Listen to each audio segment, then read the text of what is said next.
మంచిదండి.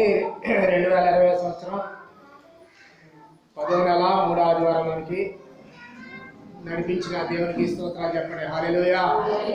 కాబట్టి వారం వారానికి కొంచెం నమ్మకం పెరుగుతుంది జనాల్లో. ఏం పెరుగుతుంది? నమ్మకం పెరుగుతుంది. ఏం నమ్మకం పెరిగింది? గుళ్ళోకి వచ్చినా కానీ కరోనా రాదులే అనే నమ్మకంతో రాగలుగుతున్నాం. దేని స్తోత్రం చెప్పండి. ఊరి నిండా కేసులు ఉన్నా కానీ జనాలు నమ్మకంతో వస్తున్నారు. అసలు ఒక్క కేసు కూడా లేనప్పుడు భయపడి మానేశారు. అంటే తేడా ఎక్కడుంది? మన మైండ్లోనే. ఎక్కడుందమ్మా తేడా? మన మైండ్లోనే ఉంది. ఇన్ని కేసులు ఉన్నప్పుడేమో పర్లేదులే, దేవుడే చూసుకుంటాడులే అని మనం ముందుకు వస్తున్నాం. అసలు ఏది కూడా లేకుండానే బాజీ గారికి అసలు లేనప్పుడే ఊరంతా భయపడిపోయి నిండా పోలీసులు పెట్టుకున్నాం. అంటే తేడా ఎక్కడుందంటే మన మనసులోనే ఉంది. కాబట్టి నమ్మకంతో దేవుని సంగతి భారం వేసుకొని ముందుకెళ్దాం. నేను స్తోత్రం చెప్పండి. హల్లెలూయా. కాబట్టి జాగ్రత్తగా ఉండండి. వ్యాధి ఏం తగ్గలేదు అమ్మా, వ్యాధి ఏం తగ్గలేదు, పెరుగుతుంది. కానీ మన జాగ్రత్తలో మనం ఉండాలి. ఎందుకంటే గవర్నమెంట్ అన్నీ ఆపేస్తే తినడానికి తిండికి ఇబ్బంది అని గవర్నమెంట్ ఏం చేసిందంటే వెసులుబాటు కలిగించింది, అంతేగాని తగ్గలేదు. కాబట్టి ఇవి గుర్తుపెట్టుకోండి. తిరుపతి ఎంపీ గారు మళ్ళీ దుర్గాప్రసాద్ గారు కోట్ల ఆస్తి ఉన్న వ్యక్తి, ఆయన కరోనా వచ్చి చనిపోయారు. అంటే ఏ హాస్పిటల్కి వెళ్ళినా కానీ ఎన్ని కోట్లైనా ఖర్చు పెట్టగలిగిన వాళ్ళే దాని బారిన పడి చనిపోయారు. కాబట్టి మనకి రెక్కాడితే కానీ దొక్కాని బ్రతుకులు. అవునా? మనకి యవనస్తుడు సుధాకర్ సాక్షి విన్నాం. అదేంటంటే వాళ్ళ పాస్టర్ గారు చెప్పారు సీతంపేటలో ఏం జరిగిందంటే ఒక కరోనా పాజిటివ్ వచ్చిన కుటుంబాన్ని అందరూ పక్కన పెట్టేస్తే ఎవరో వాళ్ళ ఇంటికి వెళ్ళకపోతే ఈ సుధాకర్ అనే అతను వాళ్ళ అమ్మగారు వాళ్ళ ఇంటికి వెళ్ళి పాపం వాళ్ళకి ఏవో కూరగాయలు ఏమో ఇచ్చేసి వచ్చిందంట. ఇచ్చి వచ్చిన తర్వాత వీళ్ళ ఇంట్లో కొంచెం జలుబు దగ్గు జ్వరాలు వచ్చినాయంట. వచ్చినప్పుడు ఊరందరూ వీళ్ళని కూడా పక్కన పెట్టేశారు. ఎవరు పట్టించుకోవట్లేదు, ఎవరైనా ఇంటికి వెళ్ళొద్దని చెప్పారు. ఇది మీరు గమనిస్తే వచ్చిన రోగానికంటే జనాలు చూసే చూపుల్లోనే మనకు చాలా బాధ కలుగుద్ది. అవునా కదా? వాళ్ళనే మాటలో వాళ్ళు చూసే చూపు, పిల్లలు అల్లరి చేయకూడదు. వాక్యం రికార్డింగ్ అవుతుంది, చాలామంది వినాలి. సైలెంట్గా వచ్చాను తల్లిదండ్రులు దేశం చెప్పండి. హల్లెలూయా. కాబట్టి అలాగా ఊరందరూ కూడా వెలివేసిన పరిస్థితికి వీళ్ళు వచ్చారు. చుట్టమై చూడలితే దేవుడు ఎంటబడ్డట్టు ఏదో ఆళ్ళ పాలకరించడానికి వెళ్తే వీళ్ళ మీదకి వచ్చింది ఆ బాధ. అలాంటి పరిస్థితిలో వీళ్ళ ఇంట్లో ఈ సుధాకర్ అనే అతని యొక్క తండ్రికి చాలా నీరసం అయిపోయి జ్వరం వస్తే, ఆయాసం వచ్చేస్తే అతన్ని తీసుకెళ్ళాడంట, ప్రైవేట్ హాస్పిటల్లో తీసుకెళ్ళాడంట. తీసుకెళ్తే డాక్టర్ గారు అన్నారంట 2 లక్షలు బెడ్ మీద పెట్టాలి. ఎంత? ఆ తర్వాత రోజుకు 1,00,000 కట్టాలి. ఎంత కట్టాలి? అయినా గ్యారంటీ లేదు. చచ్చిపోతే మా బాధ్యత కాదు మీ బాధ్యతేనని సంతకం పెడితే జాయిన్ చేసుకుంటాం అన్నారంట. ఆటో ఉంటే ఆటోలో తీసుకెళ్తే డాక్టర్ గారు జాయిన్ కూడా చేసుకోకుండా వచ్చి ఆటోలో ఉన్న వ్యక్తిని చూసి ఏమన్నాడు, 2 లక్షలు డిపాజిట్ కట్టి రోజుకు 1,00,000 కట్టి, అది కూడా ఏంటమ్మా గ్యారంటీ లేని విధానం అని చెప్పాడు. ఏం చేయాలి అర్థం కాని పరిస్థితి. వాళ్ళ అమ్మ ఫోన్ చేసి చెప్తే, అవుందయ్యా ఏం చేద్దాం, గవర్నమెంట్ హాస్పిటల్లో జాయిన్ చేయమనంటే గవర్నమెంట్ హాస్పిటల్ అప్పుడు అక్కడే ఎక్కువ మంది కేసులు ఉన్నాయని భయపడి ఆ కుర్రోడు ఏం చేశాడంటే వాళ్ళ నాన్నకి అప్పుడు ఎలా ఉంది, గవర్నమెంట్ హాస్పిటల్ తీసుకెళ్ళి అక్కడ ఒకవేళ బ్రతకపోతే ఇస్తున్నారా శవాన్ని చేతికి ఇవ్వట్లేదు. ఆ తండ్రిని ఆటోలో నుంచి కూర్చోబెట్టుకొని ఓ చెట్టు కింద కూర్చొని ఏడుస్తూ ఉన్నాడంట అతను. దేవుని స్తోత్రం చెప్పండి. హల్లెలూయా.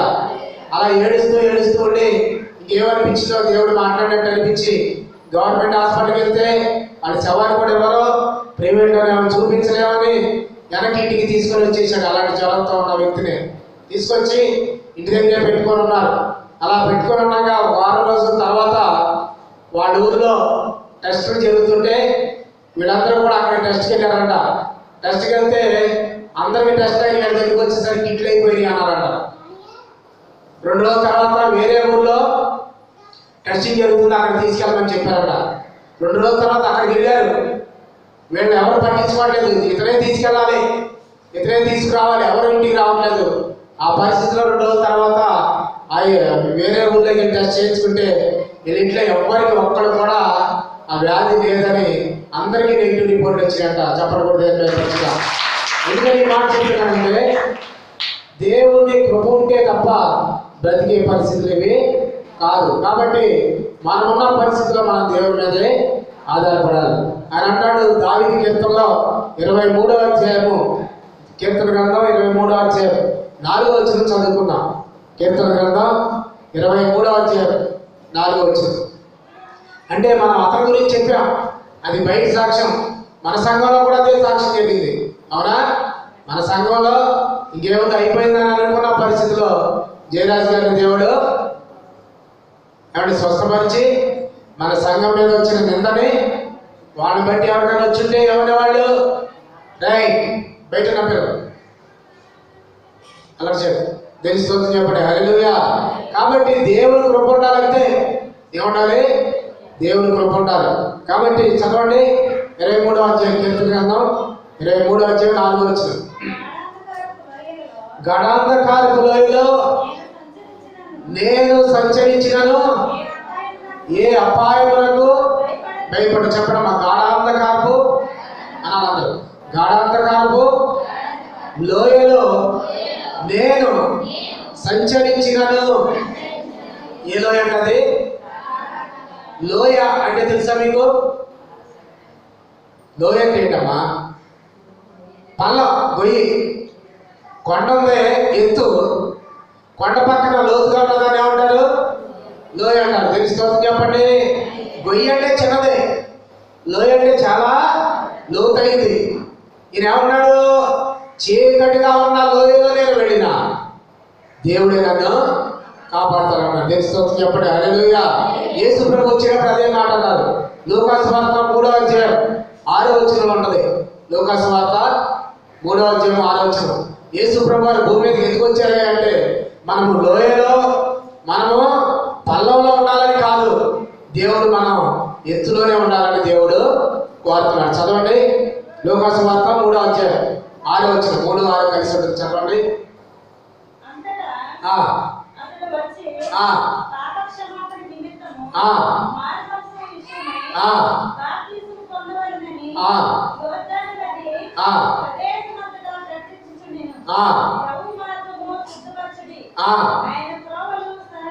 దేవుని త్రోవలు సరళం చేయండి. చెప్పడమా ప్రతి పల్లము పోర్చబడి. తెలుస్తూ చెప్పండి, చేతులు చెప్పండి. హల్లెలూయా. పల్లం ఏమవుతుందట? పూడ్చబడుతుంది. అంటే పల్లంలో ఉండాలని కాదు దేవుని ఉద్దేశం, లోయలో ఉండాలని కాదు. ఇప్పుడు నీవు ఏ లోయలో ఉన్నావో నాకు తెలియదు. నేను వచ్చిన వాళ్ళలో ఏదో పల్లం ఉంది. చెప్పడం ఉందా లేదా? చెప్పడమ్మా. అంతా మెరుగులోనే ఉండాలా? కష్టం లేదా? సమస్య లేదా? లోటుపాటు లేవా? మాకు ఏ లోటు లేదన్నాడు చేయగలుగుతుంది. లేదు కదమ్మా. అంతా క్షేమమేనా? ఏమన్నా తక్కువ ఉన్నాయా? చెప్తే అది మీకో కాదో వాక్యం అర్థమైపోతుంది. నాకు బాధలు ఉన్నాయండి, నాకు లోయ ఉందండి, నాకు పల్లం ఉందండి, నాకు కూడా కష్టం ఉందండి అన్నవాడు చేసేద్దండి. అలాగే ఈ వాక్యం వాడాలి. మిగతా వాడికి లేదు వాక్యం. ఎవరికమ్మా వాక్యం? మేము బాధలో ఉన్నాం, మాకు సమస్య ఉంది, మా పల్లము కూడా కూర్చోబడాలి అని ఆశీర్వదించడం మరొకసారి దేవుని స్తోత్రం చెప్దాం. అని చెప్దాం. హల్లెలూయా. దేవుడు ఏమంటున్నాడు ఇక్కడ? ప్రతి పల్లము పూడ్చబడి. ఎవరు పూడ్చాలి పల్లాలు? దేవుడే. లోయలు ఎవరు పూడ్చాలి? సమస్యలు ఎవరు తీర్చాలి? కాబట్టి ఈ రోజున మీరు ఏ సమస్యలో ఉన్నారో, ఏ లోయలో ఉన్నారో యేసయ్య చోటే ఉండి ఆయన తప్పనిసరిగా మీ పల్లాన్ని, మీ లోతుని పూడ్చి మీ లోయను సరిచేసి దేవుడు సహాయం చేయడానికి ఆయన సిద్ధంగా ఉన్నాడు. నమ్మినోడు గట్టిగా చప్పట్లు కొట్టి దేవుడిని భయపడుతున్నా. కాకపోతే బైబిల్లో కొన్ని లోయలు ఉన్నాయి, ఆ లోయ అనుభవాలు ఉన్నాయి. అవేంటో కొన్ని చెప్తానంటే జాగ్రత్తగా ఉండండి. ఆది కాండము 26వ అధ్యాయం 17వ వచనం చదువుదాం. ఆది కాండము 26వ అధ్యాయం 17వ వచనం. ఇస్సాకు గెరారు లోయలో గుడారం వేశాడంట. తెలుసుకోవచ్చు చెప్పండి హల్లెలూయా. ఈ లోయ పేరేంటమ్మా? గెరారు అనండి. గెరారు లోయ. అక్కడ ఎన్ని ఉన్నాడంటే ఇస్సాకు అని ఆయన. ఎవరండి ఆయన? ఇస్సాకు. 20వ వచనం చదవమ్మా. 20. అప్పుడు గెరారు కాపర్లు ఇస్సాకు కాపర్లతో జగడమాడారంట. ఏడమ్మా? ఏ లోయలోకి వెళ్ళారు? గుడారం వేసుకున్నాడు, ఇల్లు కట్టుకున్నాడు. గెరారు అనే ఊళ్ళోకి వెళ్ళి ఆ లోయలో ఇల్లు కట్టుకుంటే అక్కడ ఏం జరిగింది? దానికి ఆ ఊళ్ళో అందరూ వచ్చి అతనితో జగడమాడారు. ఏమాడారు? నేను ఎప్పుడు చెప్తాను ఎందుకు జగడమాడారు? ఆ ఊరికి వెళ్ళాక మంచినీళ్ళ కోసమని, ఆడ పశువులకి నీళ్ళ కోసమని, వ్యవసాయానికి నీళ్ళ కోసమని ఆయన కష్టపడి కూలోళ్ళు పెట్టుకొని ఒక నుయ్యి బావి తవ్వాడు. ఏం తవ్వాడు? చెప్పండి, ఏం తవ్వాడు? బావి తవ్వడం అనేది మామూలు విషయం కాదు. ఈ సన్న చిన్నకారు రైతులు బోరుగా వేసుకోలేకపోతున్నారని మన ముఖ్యమంత్రి గారు ఆయన మండలానికి ఒక మిషన్ పంపించి బోర్లు వేపిస్తున్నామని చెప్తున్నాడు. అంటే అర్థం ఏంటంటే పొలం ఉన్నవాడే బోరు వేయించుకోలేకపోతున్నాడు అని. అలాంటిది 5 అంగుళాల బోర్లే వేయించుకోలేకపోతే పెద్ద నుయ్యి తవ్వాలి. ఆ రోజులో ఏం తవ్వాలి? నుయ్యి తవ్వాలంటే కష్టమా కాదా? చెప్పండమ్మా. ఒక రోజులో అయిపోద్దా? ఒక పూట అయిపోద్దా? మీరు కరువు పనికి వెళ్ళి అక్కడెళ్ళి వచ్చినట్టు అయిపోద్దా? చెప్పడమ్మా. కరువు పని ఎంత కష్టపడి పని చేస్తున్నాం నాకు తెలుసు. అవునా? తెలుసు. చెప్పండి హల్లెలూయా. కరువు పనికి ఎందుకు వెళ్తున్నారంటే ఏమంటారు మీరు? మచ్చరేపించుకుంటారు అంటారు. ఏమేపించడానికి? మచ్చరేపించుకుంటే ఏమవుతుంది? డబ్బులు బ్యాంకులో. అంతేగాని పని చేయడానికి కాదు. ఇలాంటి పని చేస్తే ఎన్ని నువ్వు తవ్వాలో తెలుసు. హల్లెలూయా. గడి చెప్పండి హల్లెలూయా. కానీ వాడు కష్టపడి బావి తవ్వుకుంటే మంచినీళ్ళు పడితే ఆ ఊళ్ళందరూ చూస్తున్నాడు. ఇది ఎక్కడి నుంచి వచ్చాడు? ఇక్కడ ఇల్లు కట్టుకున్నాడు, గుడాలు వేసుకున్నాడు. ఓకే ఉన్నాయి. ఏం చేస్తున్నాడు? వాళ్ళు బావి తవ్వుతున్నాడు. ఏం తవ్వుతున్నాడు? ఆ తవ్వనే. ఏం జరిగింది? బావి అయిపోయిందా? నీళ్లు పడ్డాయా? ఆ నీళ్లు పడ్డాయి. అప్పుడు పక్కన వచ్చేసారు ఊరోళ్ళందరూ. ఎప్పుడు వచ్చారు? నీళ్లు పడ్డాక ఊరోళ్ళందరూ వచ్చి ఏమన్నారు? జగడమాడారంట. ఏమన్నారు? ఇది మా ఊరు, ఇది మా భూమి, ఈ బావి కూడా అని జగడమాడారంట. ఏముంది ఆ లోయలో? ఏముందని? గెరారు లోయలో జగడాలు ఉన్నాయి. చెప్పడమ్మా. ఏమున్నాయి? ఈ లోయలో ఎవరైనా ఉన్నారా లేదా? ఉన్నారా లేదా? ఈ రోజున అదే అనుభవం చాలా మంది ఉన్నారు. ఈ రోజున అన్నం దగ్గర పెట్టుకోవడమే కానీ భోజనం చేసేటప్పుడు ఇంకా ముద్ద పెట్టకుందే మొదలవుతుంది గొడవ. ప్లేట్లోనే ఉంటుంది. తినే రుణంలో పడుకునే అవకాశం ఉండదు. రాత్రి అంతా గొడవే. అవునా? ఇల్లు కారినట్టుగా గొడవ మొదలైందంటే అది అడగదు. 2 రోజులు 3 రోజులు సాగదీస్తా ఉంటారు. ఎందుకు వచ్చిన బతుకు చచ్చిపోవాలనిపిస్తూ ఉంటుంది. చెప్పరేనమ్మా. చూడలేదా టీవీలో? ఏంటి బతుకు చెక్కామండి? సంసారం ఒక రచ్చ. చూస్తున్నారు లేదా? ఆ గొడవలో చిరిగి గాలిలో ఎక్కడికి వెళ్తున్నాయి? టీవీలలో పంచాయతీలు వెళ్తున్నాయి. అవునా కాదా? ఇది ఏ లోయకి? జగడాల గెరారు లోయ. ఈ లోయలో ఉన్న వారికి దేవుడు చెప్పే మాట ఏంటంటే దేవుడు మీకు ఆ జగడాన్ని చూపిస్తారన్న. తెలుస్తుంది చెప్పండి. శత్రువులు జగడాలు, భర్తతో జగడం, భార్యతో జగడం, పిల్లలతో జగడం, గొడవలు. ఈ గొడవలలో కూడా పెడుతున్నామేమో. దేవుడు ఈరోజు ఏం మాట్లాడుతున్నాడంటే యేసయ్యకి చోటిస్తే ఆ జగడాలలో పూడ్చి, ఆ పల్లాన్ని పూడ్చి నీటిలో సమాధానం ఇవ్వడానికి దేవుడు సిద్ధమన్నాడు. నమ్మిన తెలుస్తుంది చెప్పండి. మీకు అందరూ తెలుసు, మన గ్రామంలోనే మన సంఘంలోనే గొడవ పడిన వారిని వారి కోసం ఎన్నో ప్రార్థన చేశాడు. అవునా? దేవుడు సమాధానం ఇచ్చాడు. అవునా కదా? చెప్పలేడమ్మా. అసలు మన ఊరికి సంఘాన్ని తీసుకొచ్చిన సరోజనమ్మ గారే. ఆ ఉండలే పర్వాలేదు, నన్ను ఎక్కడి నుంచో తీసుకొచ్చింది, కూడా వెంటబడి, అమ్మ అయ్యగారు మీరు రావాలి మా ఊరు ప్రార్థన చేయాలంటే నేను ఆమెను నమ్ముకొని ఆ వెనకాల వచ్చేసాను. వచ్చేస్తే ఆమె ఏమనుకుందంటే, ఇక అయ్యగారికి నేను ప్రార్థన చేస్తాను, నేను ఇక్కడ ఉండి నా బంధువర్గం అందరూ ఉన్నారు, అయ్యగారికి నేను సహాయం చేస్తాను అనుకుంది. వచ్చి నెల లోపలనే వాళ్ళ ఆయన గారిని ఆమెను పిలిచి అక్కడ 5 సెంట్ల స్థలం ఇచ్చి సొంత ఇల్లు ఇచ్చి అక్కడ దేవుడు పంపించేశాడు. దేవుని స్తోత్రం చెప్పండి. అప్పుడు దాకా దేవుడిగా ఉన్న వారిని దేవుడు ఏం చేశాడు? వాళ్ళు కలిపాడు. చెప్పడం కూడా దేవుని మేపరచండి. కాబట్టి దేవుడిని గొడవలలో తీసివేయడానికి సమర్థుడు. అవునా? నువ్వు ఏ కోర్టులోకి వెళ్ళినా తగని. ప్రియమైన దేవుని బిడ్డలు, నాకు తెలిసి చాలా కుటుంబాల్లో ఎడాకులు తీసుకున్న వాడు కూడా దేవుడు కలిపాడు. దేవుని స్తోత్రం చెప్పండి. హల్లెలూయా. కాబట్టి గొడవలు కలిగిన లోయ నీకున్నట్లయితే, అలాంటి వేదనలను పెడుతున్నట్టయితే, చాలా కుటుంబాల్లో సమాధానం ఇచ్చిన దేవుడు నీతో మాట్లాడుతాడు. గెలాలు అనుకోనికుంటే, ఆ జగడాలు అనుకోనికుంటే దేవుడు అంటున్నాడు, ఈ కుటుంబంలో నేను సమాధానం ఇస్తానన్నాడు. అన్నాడు. దేవుని స్తోత్రం చెప్పండి. గడి చెప్పండి. హల్లెలూయా. యేసు ప్రభు పేరేంటో తెలుసా? ఆశ్చర్యకరుడు, ఆలోచనకర్త, బలవంతులైన దేవుడు, నిత్యుడగు తండ్రి, సమాధానకర్తయగు అధిపతి. దేవుని స్తోత్రం చెప్పండి. హల్లెలూయా. సమాధానానికి ఆయనే కర్త. నువ్వు మనుషుల దగ్గర చెప్తే భర్తకు ఒక మాట చెప్తారు, భార్యకు ఒక మాట చెప్తారు. పెద్దల దగ్గరికి వెళ్తే అటుగా వాళ్ళకి ఎంత చేస్తారు, వీళ్ళకి అంత చేస్తారు. అంటే న్యాయం కోర్టులకు వెళ్తే కోర్టులో కూడా న్యాయం జరగకపోవచ్చు. గొడవలు తీర్చబడాలంటే ఎక్కడికి వెళ్ళాలంటే దేవుని సన్నిధికే రావాలి. దేవుడు ఏం చేస్తాడు? గొడవలు కలిగిన గెలాలులోని దేవుడు ఏమన్నాడు? సమాధానం ఇస్తానన్నాడు. దేవుని స్తోత్రం చెప్పండి.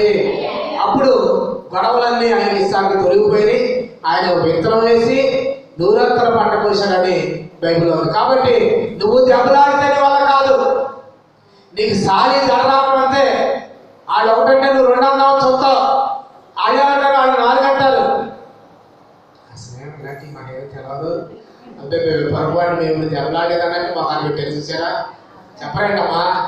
దెబ్బలాడి నీకు ఆయాసం రావడం తప్ప ఏం ప్రయోజనం ఉండదు. దేవుని చూడటండి, గెలాలులో పూర్తి చేసి సమాధానాన్ని దేవుడు అనుగ్రహిస్తాడు. నమ్మినోడు దేవుని స్తోత్రం చెప్పండి. హల్లెలూయా. రెండవదిగా ప్రియమైన దేవుని బిడ్డలారా, మనం చూసినట్లయితే యెహోషువ గ్రంథం 11వ అధ్యాయం 6వ వచనం 9వ వచనం చూద్దాం. యెహోషువ గ్రంథం 11వ అధ్యాయం 6వ వచనం. యెహోషువ గ్రంథం 11:6.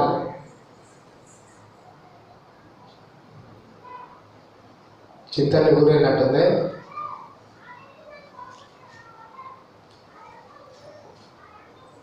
యెహోషువ గ్రంథం 11:6. నేను చెప్తాను, ఆయనగా చెప్పండమ్మా. Page number 186. నేను స్తోత్రం చెప్పండి. యెహోవా చెప్పండి. యెహోవా వారికి భయపడకము, రేపు ఈ వేళకు ఇశ్రాయేలీయుల చేత సంహరింపబడిన వారిగా నేను వారందరినీ అప్పగించదను. దేవుని స్తోత్రం చెప్పండి. 9వ వచనంలో చూస్తే యెహోవా చెప్పండి. యెహోవా యెహోషువతో సెలవిచ్చినట్లు అతడు వారికి చేసెను. అతడు వారి గుర్రముల గుదికాలి నరమును తెగకోసి వారి రథములను అగ్నితో కాల్చివేసెను. గమనించినట్లయితే ఇక్కడ మిస్పా అనే లోయ ఇది. చెప్పండి, ఏ లోయ ఇది? మిస్పా అనే లోయ. అది మనం చూస్తే 3వ వచనంలో తూర్పు పడమరి దిక్కుల నుండి కనానీయులను, అమోరీయులను, హిత్తీయులను, పెరిజీయులను, మన్యములను, ఎబీసీయులను మిస్పా దేశమందలి హెర్మోను దినమందు ఇవ్వీలకు వర్తమానము ఇలా చేసుకుంటూ విస్తారమైన వాడు ఎలా వచ్చారంటే 4వ వచనంలో ఉంటుంది. వారు సముద్ర తీరమందలి ఇసుక రేణువులంత విస్తారముగా ఉన్న తమ సైనికులందరినీ సమకూర్చుకొని విస్తారమైన గుర్రములతోనూ రథములతోనూ బయలుదేరి వారందరూ కూడా మిస్పా అనే ప్రదేశంలో ఇశ్రాయేలీయుల మీదకి విస్తారమైన సముద్రం లాగా ఇసుక రేణువులాగా వచ్చారట. వీళ్ళున్నది తక్కువ మంది, శత్రువులు ఎక్కువ మంది. చెప్పండి, వీళ్ళేమో తక్కువ మంది, శత్రువులు ఎక్కువ మంది. 4వ వచనం ఏమన్నాడు? సముద్ర తీరమందని ఇసుక రేణువులంతా విస్తారంగా ఉన్నారట. శత్రువులు ఎలా ఉన్నారు? ఎక్కడ ఇసుక? ఇసుక అంటారు కదా, ఏట్లో ఇసుక కాదు, సముద్రం ఒడ్డున ఇసుక. ఎంత ఉంటుంది? లెక్క పెట్టగలమా? అంత విస్తారమైన శత్రువులు వీళ్ళ మీదకి వచ్చారు. అది చూసి వీళ్ళు ఏం చేశారంటే, ఆడవచనంలో యెహోవా వారికి భయపడమన్నాడు. అంతమంది చూసేసరికి వీళ్ళకి ఏమొచ్చింది? భయం అనేది వచ్చింది. ఏమొచ్చిందండి? ఈ లోయ లోయ భయపడే లోయ. చెప్పండి, ఏ లోయ ఇది?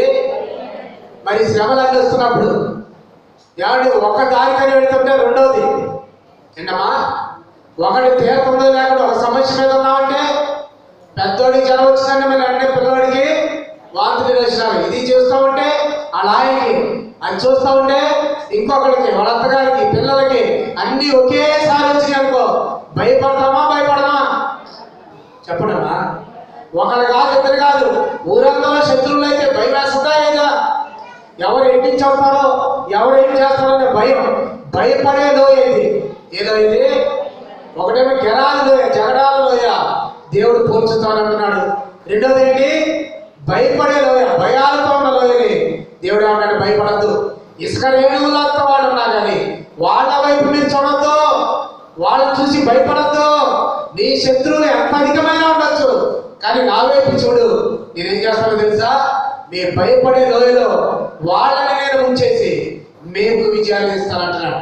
నమ్మినోడు తెలుస్తూ చెప్తా అని చెప్పండి. హల్లెలూయా. ఎప్పుడు కూడా శత్రువుల వైపు చూస్తే, నేను చెప్తున్నా కదా, ఈ గ్యాజీ ఎలీషా దగ్గర ఉన్నాడు. ఈ సిరియా లీడర్లందరూ కూడా ఇంటి చుట్టూరు ముట్టడి వేసేసరికి వాళ్ళని చూసి భయపడి, అయ్యో దైవజనుడా మన పని అయిపోయింది, పొద్దున కల్లా వీళ్ళందరూ చుట్టుముట్టేశారని అంటే ఆయన అంటాడు, ఎలీషా గారు, దేవా వీడి కన్నులో తెరవ చేయమని అంటాడు. ఈ భయపడుతున్న వ్యక్తికి దేవుడు కళ్ళు తెరవ చేస్తే ఏమైంది? ఎలీషా గారి వెనకాల అగ్ని రథాలు ఉన్నాయి. తెలుస్తూ చెప్తా హల్లెలూయా. గడి చెప్పండి హల్లెలూయా. కాబట్టి మీరు శత్రువులను చూస్తే భయపడతారు. పేతురు గాలి తుఫాను వచ్చినప్పుడు గాలిని చూసి భయపడ్డాడు, భయపడినప్పుడు మునిగిపోయాడు. ఎప్పుడైతే దేవుని వైపు చూశాడో చక్కగా నీటి మీద గడవగలిగాడు. తెలుస్తూ చెప్పండి గడి చెప్తా హల్లెలూయా. కాబట్టి ప్రియమైన దేవుని బిడ్డలారా, భయపడే లోయ, విస్మలోయలో కూడా మీరు వెళ్ళినా దేవుని వైపు చూడండి, మీ భయాలన్నీ దేవుడు తీసి. దేని భయపడుతున్నావు? అప్పులను చుట్టుముట్టాలని భయపడుతున్నావా? శత్రువులు చుట్టుముట్టాలని భయపడుతున్నావా? సమస్యలు చుట్టుముట్టినాయని భయపడుతున్నావా? ఏది అర్థం కాని పరిస్థితుల్లో ఉన్నావా? లోకాన్ని చూసి భయపడద్దు, యేసు వైపు చూడండి. ఈ రోజే, ఈ సమయం మొదలుకొని దేవుడు మీ జీవితంలో కార్యం జరిగించును గాక. దేవుడు మీ భయాన్ని తీసివేయను గాక. మీ శత్రువున్న దేవుడు మీకు విజయాన్ని ఇచ్చును గాక. మీ హృదయం ఉన్న ఆత్మను దేవుడు తొలగించును గాక.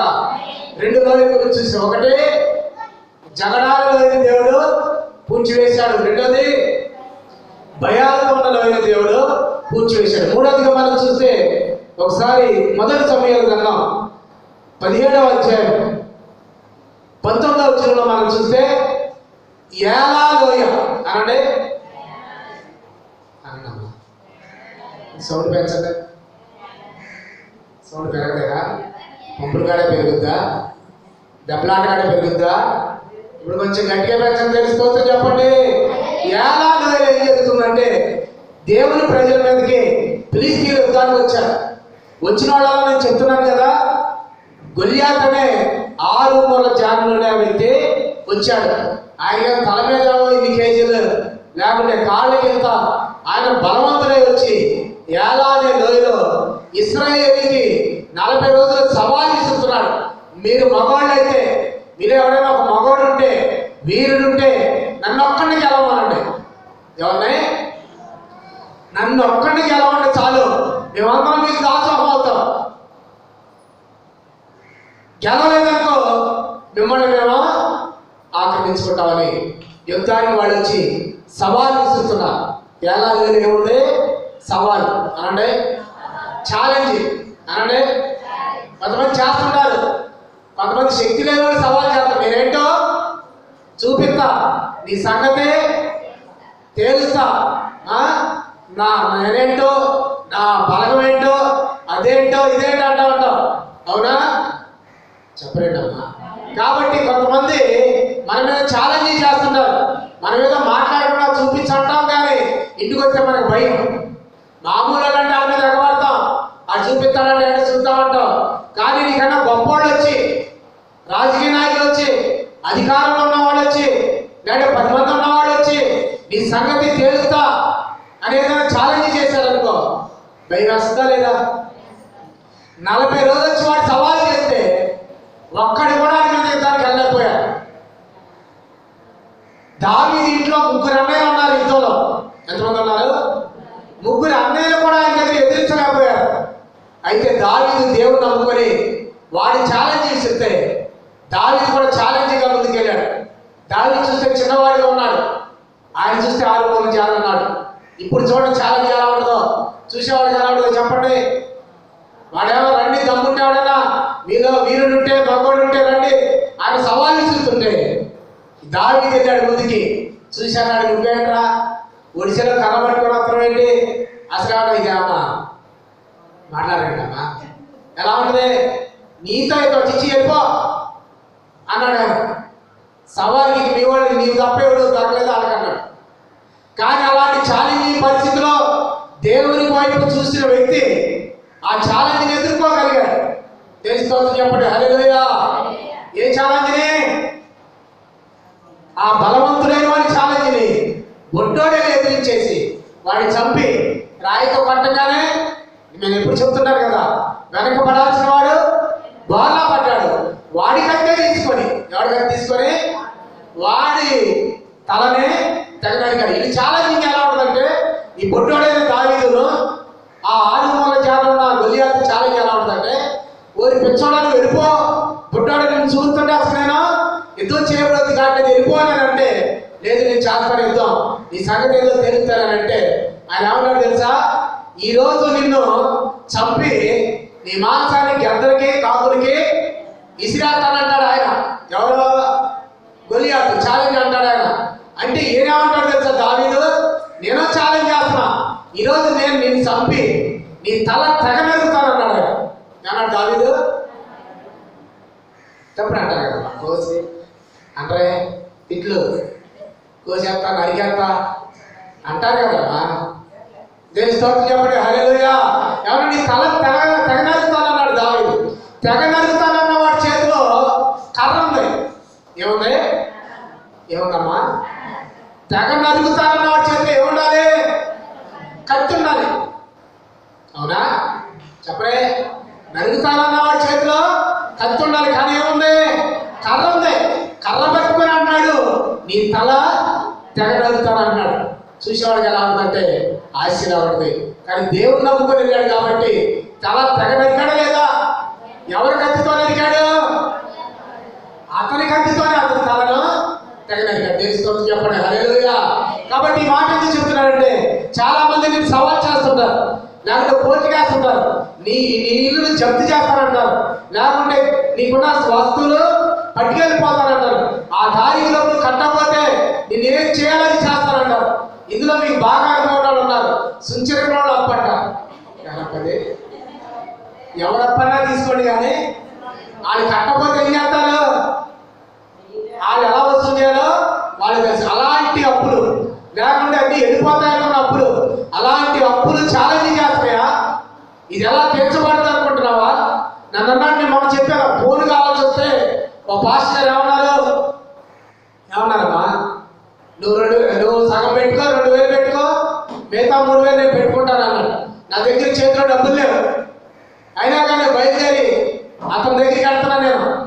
ఆయన ఆల్రెడీ కొనేసాడని చెప్పాడు ఫోను. నేను 2000 ఇస్తే ఆయన ఫోన్ ఇస్తాడు. తెలుసుకోవచ్చు చెప్పండి. మరి 2 పైసలు కూడా చేతిలో లేవు, బయలుదేరి వెళ్తున్నా నేను. కానీ ఆ టార్గెట్ రీచ్ అవ్వాలి, ఆ టార్గెట్ రీచ్ అవ్వాలి. వెళ్తుండగా మధ్యలో ఒక సహోదరి కోసం ప్రార్థన చేయడానికి వెళ్తే ఆమె అప్పుడే డోక్రా డబ్బులు వచ్చినాయని, రుణమాఫీ డబ్బులు ఆమెకు 18,000 వస్తే దశభాగం తీసి పక్కన పెట్టి, అయ్యారు ఎవరైనా వస్తే ఇవ్వాలని పక్కన పెట్టి, అప్పుడే ఆమె డబ్బుల్లో 100 రూపాయలు తీసుకొని అప్పుడే కూరగాయలు కొనడానికి వెళ్ళింది. నేను అప్పుడే వెళ్ళాను అన్న, నేను ఇప్పుడే తీసి డబ్బులు పక్క పెట్టాను, ప్రార్థన చేశాను, దేవుడు మిమ్మల్ని పంపించాడని ఆ డబ్బులు ఇచ్చింది. చెప్పడం కూడా దేని మేము పచ్చలేదు.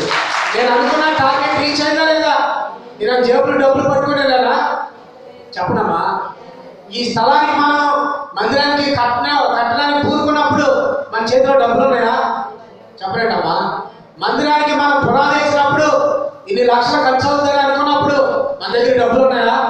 కానీ ఈ సవాల్ మనం రీచ్ అయ్యావా లేదా అంటే నాకు చేసిన దేవుడు నీకు చేయగలడా లేదా? ఎవరు నిన్ను ఛాలెంజ్ చేస్తున్నారు? నీ పిల్లలకు పెళ్లిళ్ళు కాదని, నీకు పిల్లలు పుట్టరని, నీకు అది తగ్గదని, నువ్వు బాగుపడమని, నీ బతుకు ఇంతేనని, నువ్వు పైకి రా చూద్దామని ఎవరైతే నిన్ను ఛాలెంజ్ చేస్తున్నారో ఆ ఛాలెంజ్ చేసే లోయకుండా నువ్వు వెళుతున్నావేమో. ఈ మధ్యాహ్న సమయంలో దేవుడిని చూడటండి. దేవుడు దావీదులాగా నీకే విజయాన్ని దేవుడు ఇవ్వబోతున్నాడు. స్తోత్రం చెప్తా. దేవుడు నీ ఛాలెంజ్ నీకే విజయాన్ని ఇచ్చును గాక. ఎవరు నీకు ఛాలెంజ్ చేస్తున్నారో వారిపై దేవుడు నీకే విజయాన్ని ఇచ్చును గాక. అన్ని కూడా రీచ్ అయ్యి గొప్ప సాక్ష్యాలు ఇచ్చి కుటుంబంలో దేవుడు అనుగ్రహించును గాక. ఇక్కడ చెప్పండి హల్లెలూయా. కాబట్టి ఏ లోయలండి? దేవుడు కూర్చుని గొడవల లోయ, గెరాల లోయ, రెండోది భయాలతో ఉన్న మిస్పా లోయ, మూడోది ఏ లోయ అండి? సవాలు ఛాలెంజ్తో ఉన్న ఏలా లోయ. ఏ లోయ? ఏలా లోయ. నాలుగోది మనం చూస్తే 84వ అధ్యాయం, కీర్తన గ్రంథం 84వ అధ్యాయం 6వ వచనం చదువుతాం. కీర్తన గ్రంథం 84వ అధ్యాయం 6వ వచనం. కీర్తన 84:6. చెప్పండి, నేను చెప్తాను. వారు పేజీ నెంబర్ 497. బాకా లోయలో పడి వెళ్ళుచు దానిని జలమయంగా చేతులు తెలుస్తోంది. చెప్పండి. 4వ లోయ బాకా లోయ అన్నాడు. ఏ లోయ? గట్టి చెప్పండమ్మా. బాకా అంటే బోర వదటం. బాకా లోయలో పడి వెళ్తున్నారు. మన అంశం ఏంటి? దేవుడు ప్రతి పల్లాన్ని పూడుస్తాడు, ప్రతి లోయని పూడుస్తాడు. ప్రతి సంవత్సరం దేవుడు తీస్తాడు. ఏ లోయ గురించి చెప్పాను? ఒకటి గెరాలి లోయ, రెండవది భయపడే మిస్పా లోయ, మూడవది సవాలు ఛాలెంజ్ విసిరే ఏలా లోయ, నాలుగవది చూస్తే బాకా లోయ. ఏదో ఇది బాకా లోయ అంటే అర్థం ఏంటంటే ఈ కీర్తన 84వ కీర్తనలో అసలు రాసిన దావీదు అంటాడు. చదువమ్మా, స్టార్టింగ్ లో ఉంటుంది ఈ కీర్తన. పాట ఎలా పాడాలి అమ్మా? అక్కడ కాదు, స్టార్టింగ్ ఉంటుంది కీర్తన. ఎలాంటి పాట ఇది? ప్రధాన గాయకుడి కనుక ఇటే పేజీ 84వ కీర్తనలోనే అధ్యాయం 1వ వచనంలో స్టార్ట్ అవ్వక ముందు ఏమనంటది? ప్రధాన గాయకుడికి ఇరన్నమ్మా గిత్తీతు అనే రాగంలో పాడే కీర్తనది. బాకాలో ఇది చదివినప్పుడు ఈ పాట పాడాడు. ఏ పాట పాడాడో తెలుసా? దేని స్తోత్రం చెప్పండి గట్టిగా.